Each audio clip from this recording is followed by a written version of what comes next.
నీ మార్గములను నాకు అప్పగించుము, వాటిని సరళం చేస్తానని వాగ్దానం చేసిన రీతిగా నేను ఆ మార్గాలు నీకు అప్పగించి వెళుతున్నాను.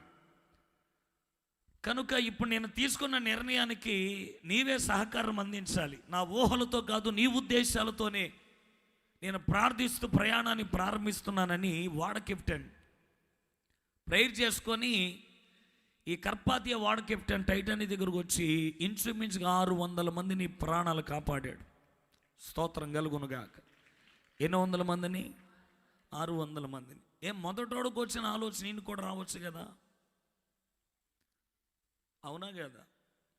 రెండో వాడు ఆలోచించిన ఆలోచనే ఈ కర్పాతియా వాడ కెప్టెన్ కూడా రావచ్చు. ఎవరిదైనా జీవితాలే, అందరికీ సమస్యలు ఉంటాయి. కానీ ఎదురు వెళ్ళకపోతే నశించిపోతున్న వ్యక్తుల్ని ఎలా రక్షించగలుగుతాం?